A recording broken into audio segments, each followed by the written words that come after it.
Vous avez vu au Mali, vous avez vu au Burkina, vous avez vu même au Tchad les gens contestent, au Niger les gens contestent. Cette contestation n'est pas motivée par une fiction. Pourquoi la force Barkhane est dans le Sahel et elle ne veut pas retourner lorsque le Mali, après 10 ans, qu'elle a lamentablement échoué? Et vous avez vu l'opération Sabre, quand on l'a chassée du Burkina, elle aussi, elle ne retourne pas. Mais elle vient au Niger. Quand vous regardez, mais le quartier général de Barkhane, c'est N'Djamena.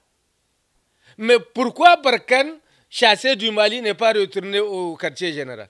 Pourquoi Opération Sabre n'est pas retournée à N'Djamena? C'est là-bas le quartier général de Barkhane. Et vous voyez l'absurdité. Donc, sur les territoires nigériens, il y a deux forces françaises qui ne sont pas ensemble. Il y a Barkhane et il y a Sabre de côté. C'est quoi ça? Donc, la France aujourd'hui, elle est dans une débandade. Parce que tous ces pays-là qu'elle a malmenés durant des années ont compris, et c'est de bonne guerre, qu'elle tire sur tout ce qui bouge, elle fait feu de tout bois, et cette descente aux enfers de la France, elle est amorcée, elle est irréversible. Maintenant, au lieu que la France se comporte comme elle se comporte là en faisant feu de tout bois, c'est de son intérêt de réfléchir et de prendre en compte cette donnée qui est une réalité. C'est un fait pour chercher au moins à amortir. Sinon, la chute libre est garantie pour la France. Mais lui, Macron ne peut pas comprendre. La Russie, ils vont raconter des histoires à qui? Nos pays sont des pays quand même.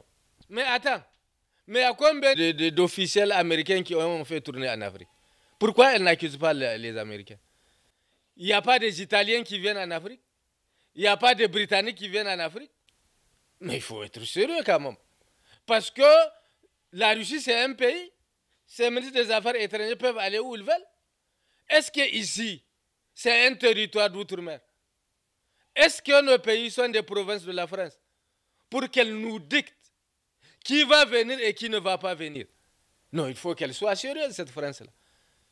Mais elle est en débandade, surtout malheureusement, elle est au creux de la vague et comme le malheur n'arrive jamais seul en fait. Elle est arrivée au creux de la vague avec un président comme Macron, qui ne comprend rien de rien, qui considère que les Africains sont des enfants et que lui, c'est lui qui sera leur tuteur et celui qui va les sauver. Et en faisant ça, face à la réalité aux effets qui ont révolté les Africains, c'est qu'ils dégradent davantage.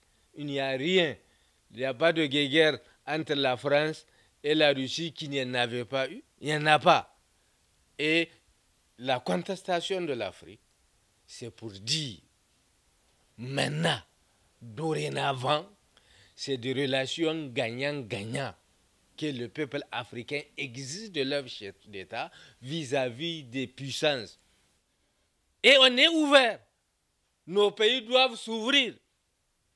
Quelqu'un ne peut pas nous dicter ce qu'on va faire. Mais nous allons tisser des relations et tirer le meilleur profit. Voilà le sens des contestations. Mais comme elle avait un précaré sur lequel elle s'appuie pour faire ce que bon lui semble, et qu'elle est en train de perdre ce précaré, mais c'est le désespoir. Donc, nul ne peut se prévoir de sa propre future. Si la France veut, elle intègre la réalité et elle prend les dispositions pour améliorer. Sinon, la chute est libre. Parce qu'il faut qu'ils le comprennent. On a une jeunesse qui peuple l'Afrique, qui n'est pas complexée, elle n'a rien à voir avec la colonisation. Ils se considèrent comme des citoyens français et ils ont le droit aussi au bien-être, comme les citoyens français ont droit au bien-être. Et ils n'acceptent pas que malgré nos richesses, que nous puissions être les derniers, que nous puissions être extrêmement pauvres. Et du coup, ils contestent, ils manifestent pour amener leurs dirigeants. à rétablir des relations gagnant-gagnant avec n'importe quelle puissance. Et nos pays sont ouverts à tous les pays du monde dans le cadre du partenariat pour tirer le meilleur profit des relations que nous pouvons avoir.